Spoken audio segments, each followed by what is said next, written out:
신약성경 224면에 나와 있는 사도행전 20장 36절에서 38절 말씀 다 함께 같이 읽습니다. 시작. 이 말을 한 후 무릎을 꿇고 그 모든 사람들과 함께 기도하니 다 크게 울며 바울의 목을 안고 입을 맞추고 다시 그 얼굴을 보지 못하리라 한 말로 말미암아 더욱 근심하고 배까지 그를 전송하니라. 아멘. 여러분, 사랑하는 가족, 식구, 특별히 배우자, 이것이 마지막 얼굴을 보는 순간이라면 그 순간에 여러분들은 사랑하는 배우자나 가족, 식구에게 무슨 말을 하시겠습니까? 이번 주에 어느 목사님의 사모님이 질병으로 한 10개월 고생하시다가 잠드셨다는 소식을 접하고 그 목사님이 이젠 저랑 페이스북 친구가 아니지만 좀 인터넷 페이스북 들어가서 그 목사님의 페이스북 들어가 봤더니 5월 6일인가 사모님에 관련된 짧은 글을 하나 딱 올려놨길래 보니까 아마 그 글을 올렸던 순간에는 이젠 사모님이랑 대화도 할 수 없고 말도 할 수 없고 아마 사모님이 목사님이 옆에 있는지도 모르고 그 정도까지 아마 상태였던 것 같습니다. 그래서 목사님의 글을 보니까 건강할 때 이제 부부가 이렇게 사모님이 목사님에게 애교도 부리고 예를 들면 작은 일로 다투기도 하고 이런 것들 있잖아요, 그렇죠? 그런 아쉬움이라 할까?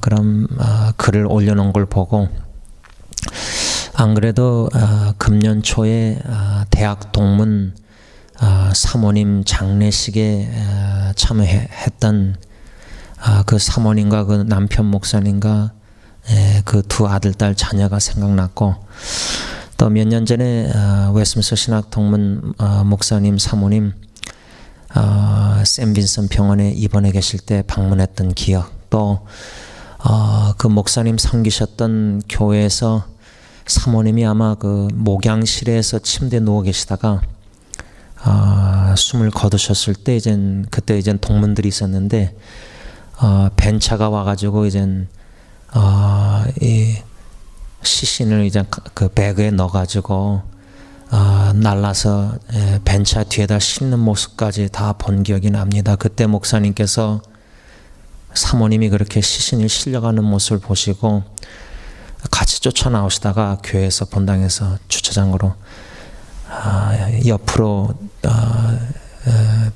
뒤로 우시면서 가시는 모습 아직도 생각납니다.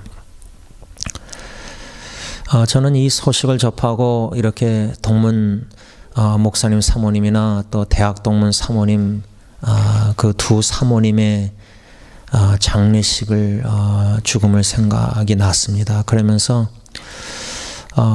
이젠 제 아내도 생각하고 또 제가 웨스민스터 신학 동문 목사님들 카톡방에다가 좀 짧게 글을 썼습니다. 글을 써서 이제 나눴는데 그 나눔 이유가 이 소식을 듣고 이젠 제가 느낀 점, 뭔가 생각되는 점들을 이제 적어서 나눈 건데 우리 목회자들이 주님의 교회를 섬긴답시고 아내를, 사모님을 잘 사랑하지 못하고 또 후회하고 나중에 사모님이 돌아가시면 후회하고 여러 가지 이런 모습들을 보고 들은 것이 생각나서 아내가 살아있을 때 예수님의 사랑으로 아내를 사랑하는 데 헌신해야 되겠다. 하루하루를 감사히 여기고, 특별히 저는 우리 승리교회 섬기면서 우리 어르신들 한 분 한 분 장례식을 인도하면서 죽음의 관점을 가르쳐 주시는 것 같은데, 그래서 종종 저는 제 자신의 죽음도 생각하지만 또 제 아내의 죽음도 생각합니다. 또 언젠가는 저희 부부도 저희 자녀들하고 이별할 날이 분명히 오기 때문에 항상 준비하는 것, 이별을 준비하는 것은 필요하다고 생각합니다. 왜냐하면 제 친구 아버님이 60세인가 심장마비로 갑자기 돌아가셨어요. 그때 그 친구 하는 말이, 사랑하는 아버지, 어머니, 부모님이 돌아가시는 것도 다 다릅니다, 경험이. 그 친구는 아버님이 갑자기 심장마비로 15분, 20분 안에 돌아가시니까 앰뷸런스 오기 전에 굿바이, 이별 인사 아무것도 못한 거예요. 그래서 질병으로 고생하다 하시다가 돌아가신 분들하고 그 유가족, 이런 심장마비나 사고로 갑자기 돌아가시는 유가족하고도 그 슬픔이라 할까? 다 다른 것 같아요. 언젠가 제가 한국 사랑의 교회 고 김자옥 권사님 탤런트 있잖아요. 그분이 간증하는 것을 제가 신문에 인터넷 기사 보면서 뭐라고 그분이 그랬냐면 코테이션합니다. 암은 힘든 게 아니라 이별을 준비할 수 있는 시간을 주는 병이다. 그러니까 암이 걸렸다, 암이 좀 심하다, 하나님께 매달리고 다 최선 다하지만 암이라는 것을 보는 관점이 이제 난 끝났구나, 아이고 이제 막 디프레스, 낙심되고 우울하고, 이게 아니라 사랑하는 가족 식구들과 이별할 수 있는 시간이 주어진 것이다, 이런 관점으로 고 김자옥 권사님은 보신 거예요. 저는 참 일리가 있다고 생각하고 긍정적으로 이렇게 관점을 바라보신 거. 왜냐하면 이별을 못하고 떠날 수가 많아요. 마지막 한마디도 사랑하는 배우자에게 못하고 떠날 수도 있고, 중환자실에서 의식이 없으면은 아무리 배우자가 옆에 있어도 모릅니다. 오늘 이 사도행전 20장 17절부터 다 읽어야 되는데 마지막 36절에서 38절만 읽었습니다.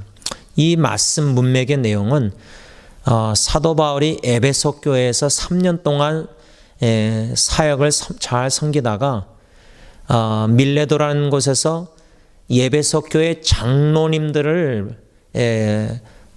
불러서 마지막 고별 설교를 하는 장면입니다. 그 고별 설교를 하고 나서 오늘 읽은 본문 36절, 이 말을 한 후 무릎을 꿇고 그 모든 사람들과 함께 기도했다. 사도 바울이 3년 동안 사역했던 교회 장로님들, 지도자들만 불러다가 고별 설교를 쭉 한 다음에 함께 이제 무릎 꿇고 기도하는 거예요. 헤어지기 전에. 같이 무릎을 꿇고 손잡고, 저희 장인 어르신이 제가 결혼해서 아내랑 장인 어르신의 그 좋은 습관이라 할까, 좀 건강하시고 걸으실 수 있을 때 LA 오셔서도 항상 어떻게 했냐면, 우리 그 버닝사이드 윌시에 살 때도 아파트에서 이제 헤어지기 전인지 하여튼 동그랗게 손을 잡고 항상 기도하셨어요. 사위나 딸이나 이렇게 다. 또 어디 가서도 그때 어느 회사 그 친척 가서도 그 회사를 블레싱 축복하면서도 또 손잡고 기도하고 다.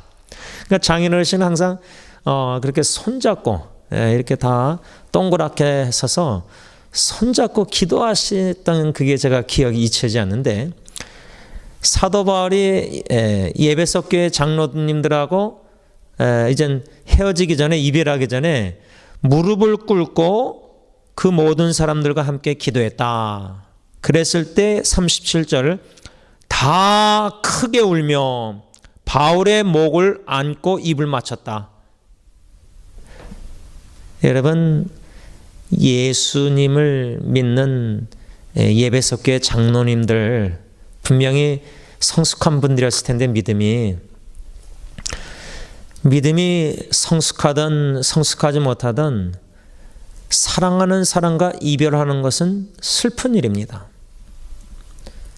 우리가 잠시 헤어져서 천국에서 다 만날 줄 알지만, 소망이 있지만, 확실한 믿음이 있지만, 잠시 헤어지는 그 생사 갈림도 슬픈 건 슬픈 겁니다.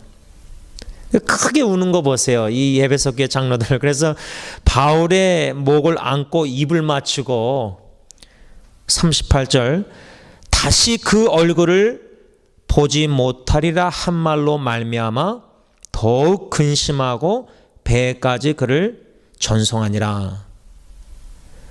다시는 이젠 볼 수가 없습니다. 주님의 뜻이 없으면은, 주님의 뜻이 계시면 다시 만날 수 있겠지만 다시는 이제 얼굴을 볼 수 없습니다. 그러니까 이 에베소 교회 장로님들이 얼마나 마음이 그렇겠어요, 그렇죠? 울면서 더욱 근심하고 배까지 전송. 이 마지막 이별하는 장면 성경 구절만 제가 읽었는데, 오늘 저는 이 사도 바울의 에베소 교회 장로님들에게 설교한 그 고별 설교, 이 내용 중심으로 어떻게 사랑하는 가족 식구와 이별 준비를 해야 할까요? 사랑하는 배우자든 자녀든 부모님이든 형제든 어떻게 이별 준비를 할 것인가? 바울의 입장에서는 지금 떠나는 입장이고, 에베소 교회 장로님들 입장에서는 보내는 입장이고, 우리가 이별을 준비할 때 있어서 내가 떠나는 수도 있는 경우도 있고, 또 나의 부모님이 또 나의 자녀가 먼저 떠날 수도 있고, 그렇죠? 이 이별 준비를 어떻게 해야 할 것인가 간략하게 한 7가지로 묵상하면서 우리 각자 자신에게 귀한 교훈으로 삼기를 원합니다. 첫 번째, 18절, 우리 다 같이 18절입니다. 시작. 오매 그들에게 말하되 아시아에 들어온 첫날부터 지금까지 내가 항상 여러분 가운데서 어떻게 행하였는지를 여러분도 아는 바니. 사도 바울이 에베소 교회 장로들에게 설교를 시작하면서 첫날부터 지금까지 3년 기간입니다. 지금까지 내가 항상 여러분 가운데서 어떻게 행하였는지를 여러분도 아는 바다. 목회자가 또 부교육자가 주님의 몸된 교회를 섬기면서 3년이든 4년이든 5년이든 성도님들한테 이별하기 전에 고별 설교하면서, 제가 이 교회 하나님의 인도하심 따라 와서 이렇게 떠나기 전까지 3년이든 몇 년이든 여러분들도 아시지 않습니까? 제가 항상, 이 항상이란 단어, always, 부부관계에 있어서도 당신은 항상 그래. 왜 그 모양이야? 부정적으로 항상이란 단어를 쓰면은 그 사람이 그냥 내 배우자가 항상 이렇다는 거를 그냥 그 박스 안에 가두는 거 아닙니까? 변화될 가능성을 막는 거 아닙니까? 그렇죠? 전제를 안 하지 않습니까? 이 항상이란 단어가 부정적으로도 쓰일 수 있는데, 이 오늘 본문에서 사도 바울은 항상 여러분들과 함께 3년 동안 있으면서 항상 어떻게 행하였는지를 여러분도 아신다. 저는 이 말씀 속에서 첫 번째, 우리가 사랑하는 가족 식구에게 무슨 모습을 보여줘야 되냐면 항상 신실한 모습입니다. 처음에 들어왔을 때하고, 에베소 교회 바울이 처음에 들어갔을 때하고 3년 후에 이제 떠나기 앞서서 고별 설교하면서도 처음부터 지금까지 일관성 있게 신실하게 항상 그 모습을 보여줬다는 거예요. 우리가 막 신앙생활 하면서 막 업앤다운이 심할 수가 있습니다. 근데 신앙이 성장한다 그럴까, 성숙하다 그럴까, 그 사인 중에 하나가 뭐냐면, 상황은 막 이래도요, 신앙생활은 일관성이 있습니다. 바다에 파도가 막 치고 안 치고 막 그럴 때 있잖아요. 그죠? 겉모습이. 표면적으로. 그렇죠?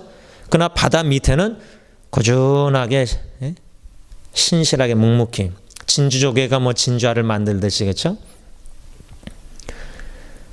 우리가 사랑하는 가족 식구들 헤어지기 앞서 이별하기 앞서 어떤 모습을 보여주냐면 꾸준하게 항상 나의 어머니 아버지는 항상 나를 위해서 기도하셔.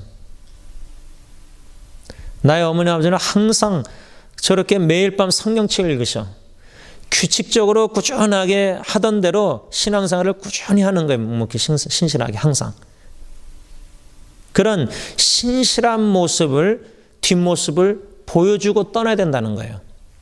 그런데 만일에 자녀 입장에서 우리 어머니 아버지가 또 배우자도 그렇고 막 신앙이 막 뜨거웠다가 식었다가 이랬다 저랬다가 좌로 치웠다가 우로 치웠다가 막 시험에 들었다가 또 막 뜨거웠다가 이건 먼저 롤러코스터 이런 모습 보여주는 거 자녀들에게 좋은 영향을 끼치기가 쉽지 않습니다.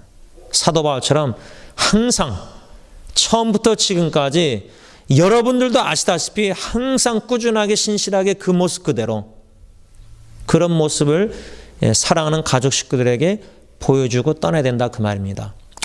두 번째 우리 사랑하는 식구들에게 어떠한 모습을 보여주고 떠나야 되는가 19절 다 같이 읽습니다. 시작. 곧 모든 겸손과 눈물이며 유대인의 관계로 말미암아 당한 시험을 참고 주를 섬긴 것과 사도 바울이 예배석 교회 장로들 앞에서 고별 설교하면서 처음부터 지금까지 항상 나의 그 모습 그대로 여러분들 아시지 않습니까? 사도 바울의 그 모습 그대로 신실했던 모습이 뭐냐면 주님을 섬기는 모습이었어요. 우리가 사랑하는 가족 식구들 이별하기에 앞서서 그 순간 마지막에 주님을 막 열심히 섬기고 내가 막 질병에 걸려서 그게 아니라 꾸준하게 전부터 지금까지 신실하게 어떤 모습? 주님을 섬기는 모습. 주님의 몸된 교회를 섬기는 모습. 그 섬기는 모습 속에서 사도 바울은 뭐라 그러냐면 모든 겸손과 눈물. 여러분 자녀들이 또 배우자가 사랑하는 가족 식구 바라볼 때요.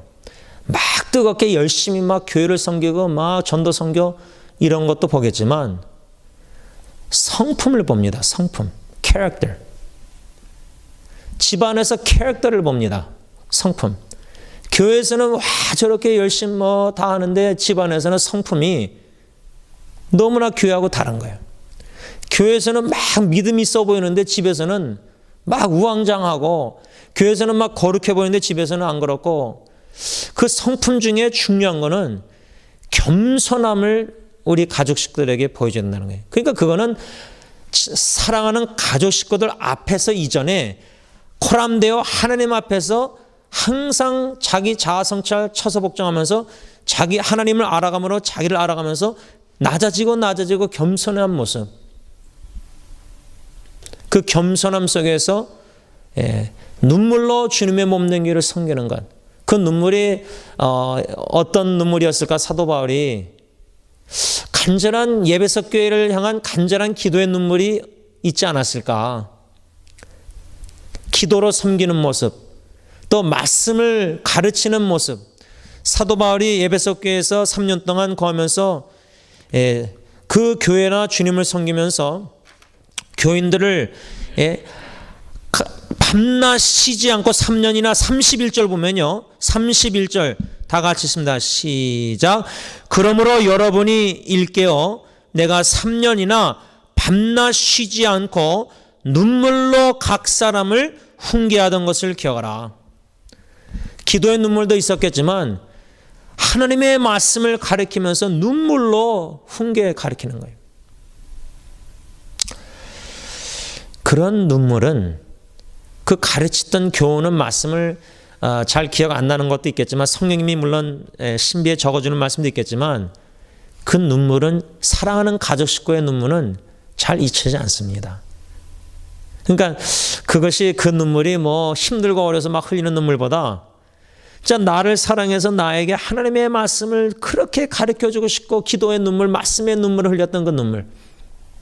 특히 사도 바울은 이 오늘 본문 19절의 말씀처럼 유대인의 간계로 말미암아 당한 시험을 참고 주를 섬겼다.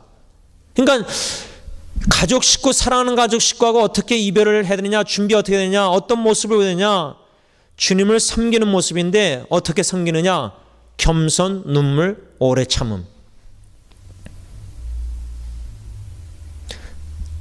주님을 섬기고 주님의 몸 댕기를 섬길 때 얼마나 오래 참아야 됩니까?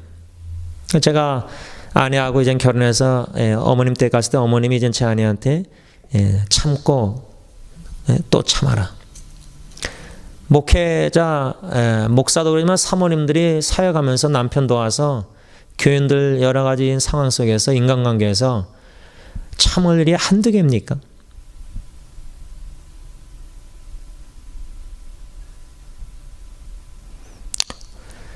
사도 바울은 유대인의 그 핍박 어려운 간계로 말미암아 시험을 어려움을 당하는 그런 상황에서 교회를 그러니까 주님의 교회 에베소 교회를 섬길 때 편안하게 섬긴 게 아니에요.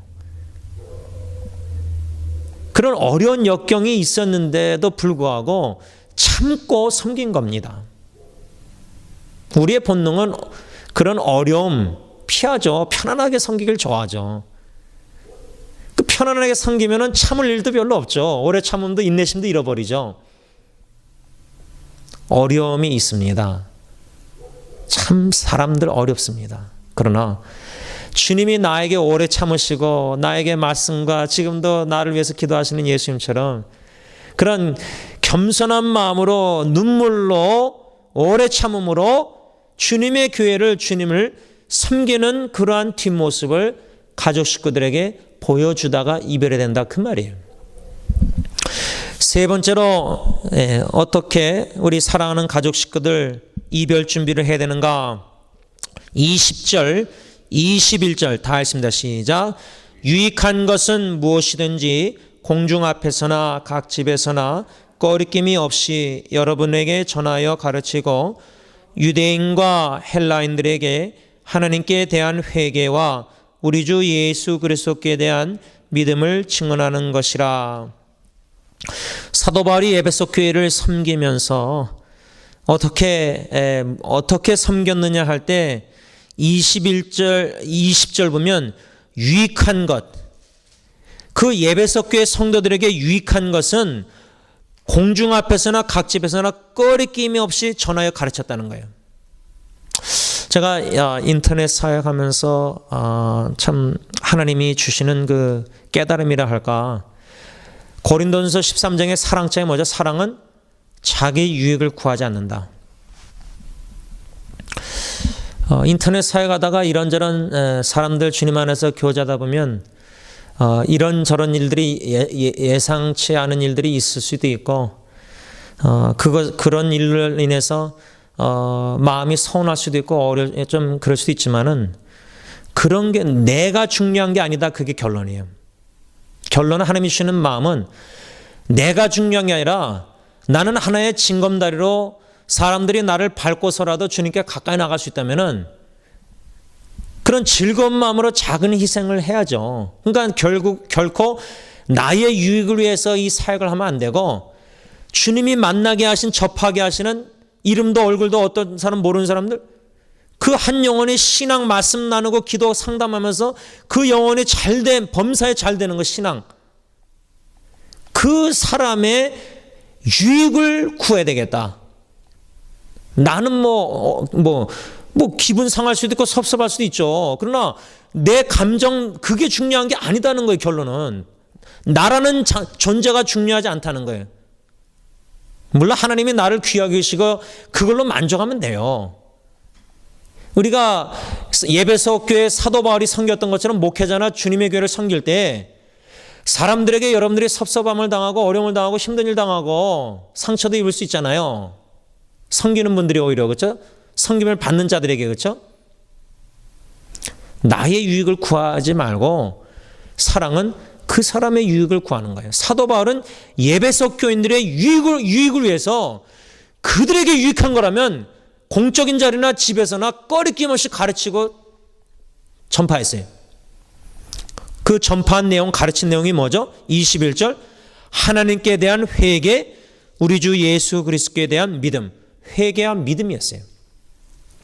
제가 성경 말씀, 새벽기도 또 묵상 그때 막 생각나면 막 어쩔 때는 차 운전하다가도 길가에 세워서 잊어버릴까 봐 카카오톡 스토리에 글을 올려요. 그냥 순간 5분 10분 지나면 잊어버리니까 이 주신 은혜 깨달으면 잊지 않고 싶어서 자꾸만 적어요. 그래서 인터넷에 올리고 또 그거를 다 월드에다가 다 카피해서 또 제 하드드라이브에 다 세이브해놔요. 이메일 또 다 보내고 한 3가지로 안전장치를 해요. 이번 주에는 제가 책을 읽다가 또 말씀 보다가 어떤 깨달음이냐면 성령의 검인 하나님의 말씀을 들을 때 마음이 찔려서, 이게 다 성경 구절에 근거한 내용입니다. 사도행전 2장에 마음에 찔려 요엘서에 뭐라 했죠? 마음을 찢어. 오늘 새벽 기도회 때 우시아 왕이 모세 율법책을 발견한 사람이 그걸 읽을 때 옷을 찢었다고 그랬거든요. 마음을 찢어 회개되는데, 이런 글이 문구가 생각나면 잘 정리해서 올리는데 그걸 블로그에 올렸더니 이름도 누군지도 모르는데 댓글을 써놨더라고요. 자기 자신에 대한 아주 막 하나님의 긍휼을 막 간절히 구하는 모습이었는데 저도 이제 공감하고 그랬는데, 성령의 검인 하나님의 말씀. 제가 존 프랭 교수님, 웨스민스터 그 교수님의 책을 읽으면서 하나님의 말씀, 성경은 하나님의 감동으로 됐다는 디모데후서 3장 16절 God breath, 쉽게 어떻게 정의를 내느냐면 하나님의 말씀 66권은 하나님이 지금 이 말씀을 통해서 나에게 speaking, 지금 말씀하고 계신다, 그 말이라는 거예요. 근데 솔직히 성경도 밤에 뭐 새벽기도 읽고 설교하고 또 성경 읽을 때 하나님이 이 말씀을 통해서 나에게 지금 말씀하고 계신다, 음성을 들려주신다, 너무 가볍게 생각한 거예요. 성경을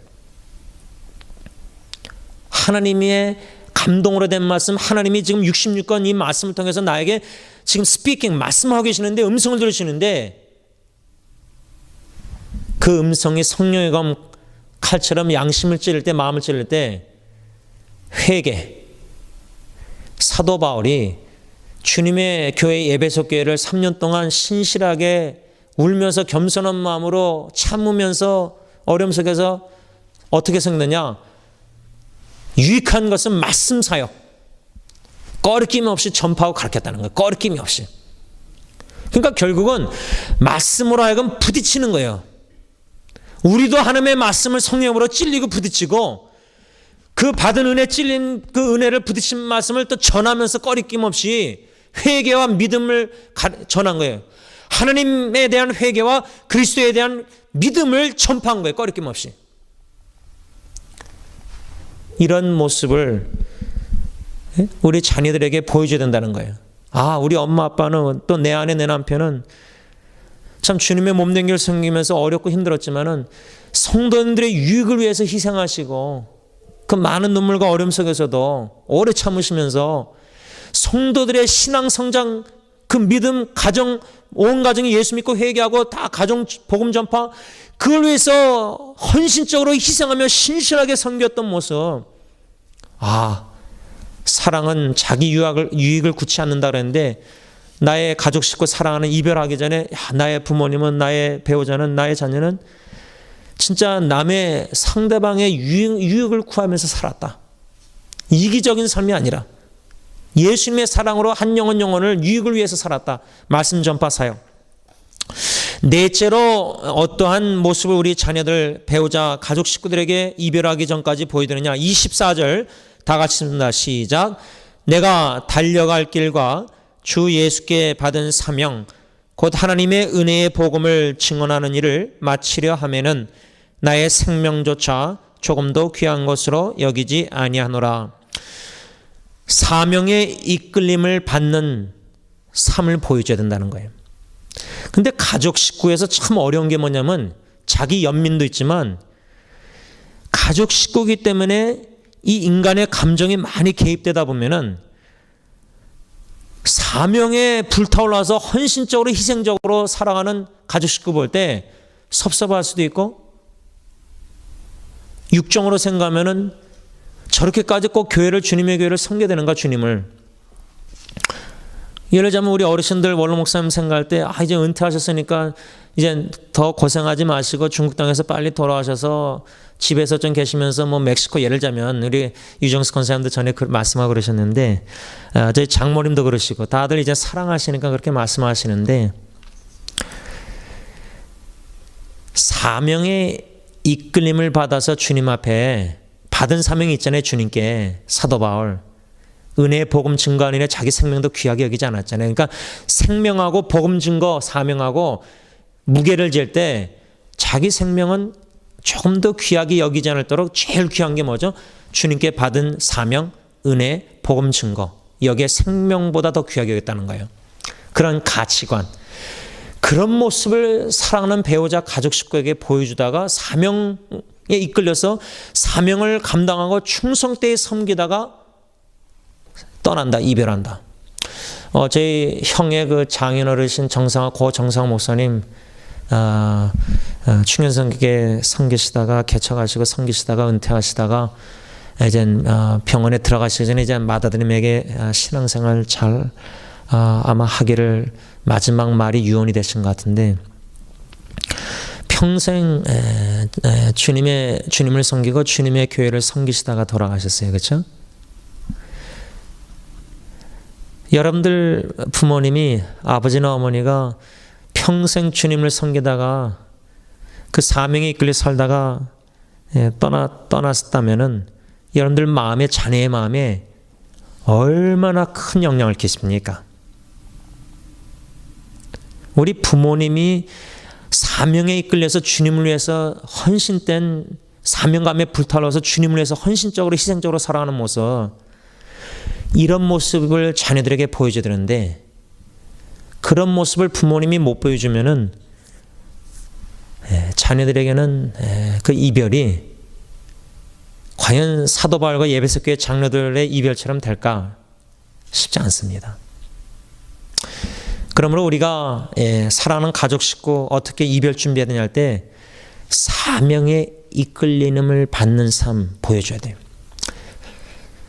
그런 삶을 살 때 어쩔 때는 자녀들도 이해 못합니다. 충분히. 왜 어머니 아버지가 저렇게 주님을 위해서 헌신할까, 희생할까 섭섭하고, 그렇죠? 심지어 배우자도 이해 못할 수도 있습니다. 사도 바울이 그러잖아요. 결혼하면은 어떻게 하면 내 남편, 내 아내를 기쁘게 할까 마음이 나눠지잖아요. 그래서 사도 바울은 뭐죠? 나와 같이 되길 바란다. 그럼 오직 주님만 기쁘게 할 거니까, 사도 바울은 결혼 안 했으니까. 그렇죠? 그러니까 배우자도 충분히 나의 사명에 이끌림을 받는 삶을, 섬기는 삶을 이해 못할 수도 있습니다. 충분히. 그러니까 어느 면은 주님만 알아주신다 생각하고 가야 되는 거예요. 그 길을. 근데 나중에 언젠가는 이별할 때 이제 내가 신앙이 성장하면은, 성숙해지면 나의 아버지 어머니가, 내 남편 내 아내가 진짜 헌신적으로 사명감을 가지고 살다가 죽은 걸 이해가 될 날이 올 수 있습니다. 다섯 번째로 어떻게 가족 식구 이별을 준비해야 되느냐. 32절 다 같이 읽습니다. 시작. 지금 내가 여러분을 주와 및 그 은혜의 말씀에 부탁하노니 그 말씀이 여러분을 능히 든든히 세우사 거룩하게 하심을 입은 모든 자 가운데 기업이 있게 하시리라. 이 사도 바울의 고별 설교 내용 중에 이 32절, 이젠 자기는 떠나야 되잖아요.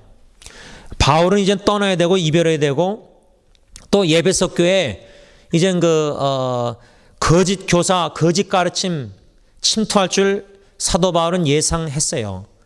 그래서 이 32절에 지금 내가 여러분을 주와 및 그 은혜의 말씀에 부탁한다. 여러분, 우리가 자녀 양육도요, 하나님의 말씀을 부지런히 가르쳐서 우리 자녀들이 듣든지 안 듣든지 진짜 말씀에 견고히 세워가도록 기도하고 말씀을 꺼리낌 없이 가정에서도 가르치고 교훈하고 듣든지 안 듣든지, 그렇죠? 우리가 떠날 때, 우리가 자녀들 이별할 때 신앙생활 잘하라 이렇게 유언하고 떠나신 분도 있었는데, 우리가 기도하는 게 뭐죠? 진짜 하나님께 우리 자녀를 위해서 기도하면서 하나님 주님과 주님의 은혜의 말씀에 부탁한다. 지금 예배석교회 장로들 앞에서 고별 설교하면서 자기는 떠나는데 하나님의 말씀이 이 교회 가운데 주님의 교회, 주님과 주님의 말씀에 이 교인들을 다 맡기는 거예요. 그러면 결국은요, 여러분들 돼지 3마리 이솝 이야기 있잖아요. 시험하잖아요. 불로 이렇게 다. 우리가 자녀 양육한 거요. 이제 우리가 떠날 때 사탄이 이제 불로 여러 가지 유혹으로 시험하는 거, 내가 자녀 양육 제대로 잘했는가, 그때서야 이제 평가가 나올 텐데, 주님과 말씀에 잘 부탁해서 말씀으로 잘 양육해서 견고히 세워져 있으면은 끄덕 없어요.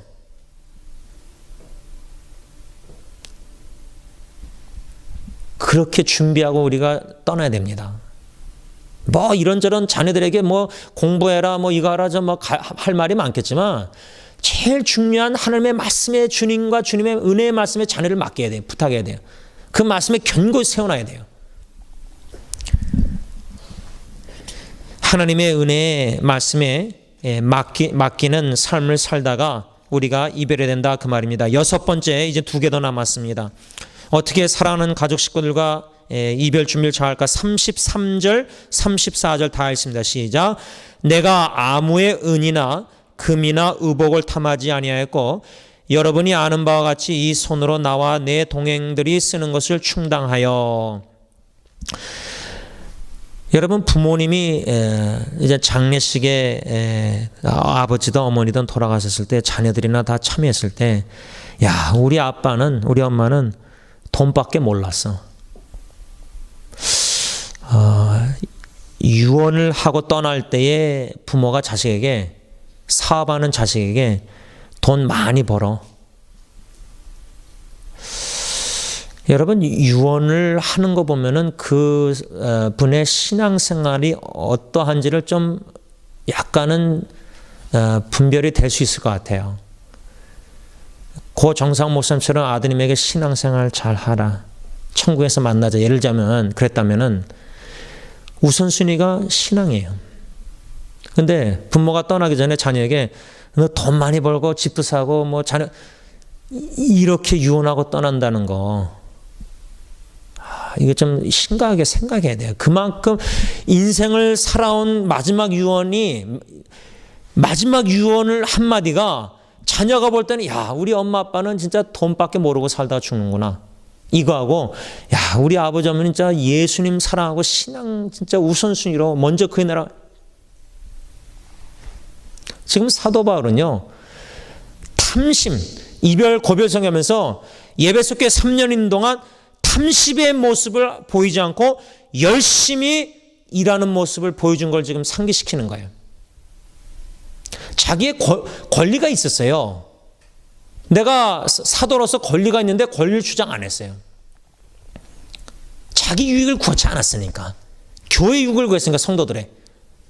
그 성도들의 믿음, 신앙, 여기 우선순위가 복음, 회개, 믿음, 여기 있었으니까 권리를 마음껏 자기가 주장하고 권리를 나에게 대우를 해달라, 이런 게 지금 교회 안에서 목회자 성도들과 갈등 많이 있지 않습니까? 바울은 아무 탐심, 욕심을 낸 게 없었다는 거예요.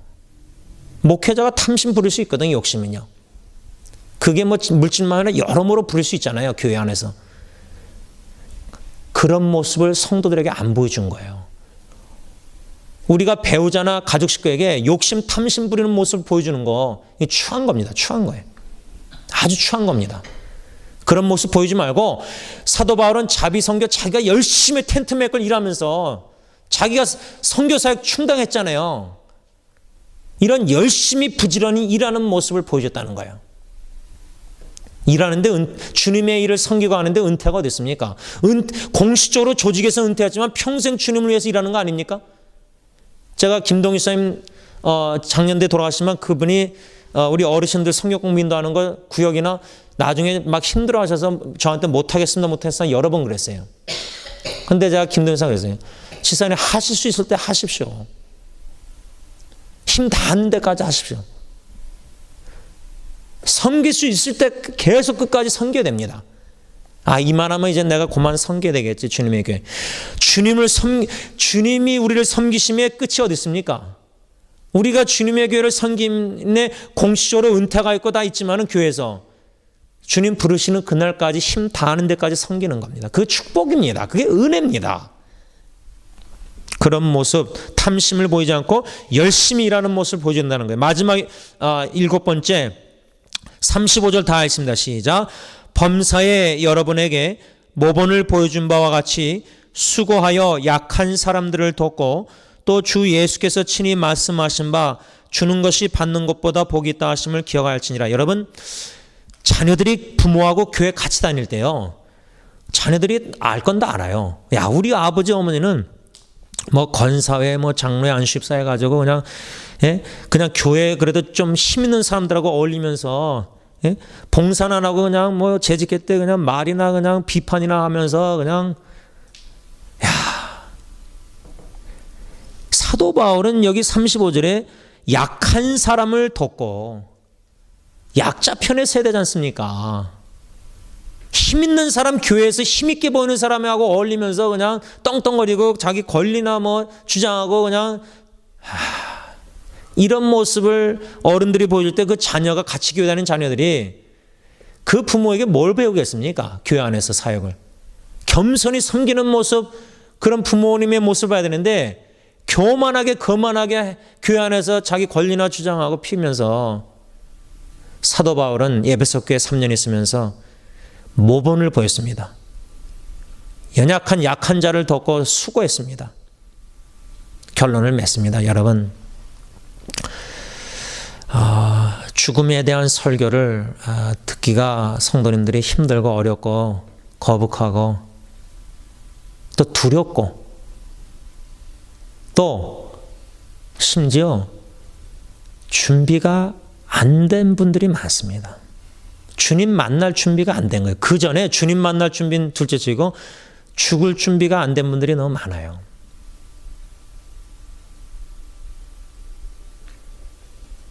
어떻게 준비해야 되느냐? 7가지로 배웠습니다. 바라기는 사랑하는 가족 식구들 막 티깍티깍 작은 일에 뭐 별의별 어려운 일도 가정의 문제들 얼마나 많습니까? 근데 제가 한 가지 다시 나누고 마치고 기도할 텐데요. 웨스민스터 동문 목사님 사모님 그 섬기시는 담임 목사 교회에서 동문들이 모였을 때 이제 사모님이 돌아가셔서 시신을 가지러 와서 이제 가지고 나가는 모습 보고 그랬는데 그 목사님의 말씀은 사모님이 그 목양실에서 병원에 계시다가 이제 목양실에 마지막 얼마나 계셨는지 목양실에 침대에 누워 계셨나 봐요. 병원 침대. 근데 교회 안에 뭐 주일날 막 모일 때 애들이 막 떠들고 막 뛰어다니고 그러잖아요. 제가 그 목사님에게 듣기로는 사모님이 목양실에서 시끄럽잖아요. 자야 되는데 몸이 아픈데. 근데 아이들이 뛰노는 소리를 그렇게 천국의 뭐랄까 기쁜 소리랄까 그런 식으로 받아들였다는 이야기를 제가 전해드렸거든요. 남편 목사님한테. 우리가 교회에서 막 애들 뛰어놀면 막 귀찮고 시끄럽고 야 너 나가서 놀아 막 이렇게 말하잖아요, 어른들. 근데 그 사모님의 입장에서는 천국과 같은 공동체 교회에서 그 애들 뛰노는 소리 보는 관점이 듣는 관점이 달라졌잖아요. 그게 저는 잊혀지지가 않아요. 마지막 가족 식구뿐만 아니라 주위의 여러 사람들에게 이별할 때 떠나는 모습, 나의 뒷모습이 어떠한 모습일까? 결론적으로 작은 예수님의 모습을 보여주는 저 여러분들 되시길 바랍니다. 기도하겠습니다.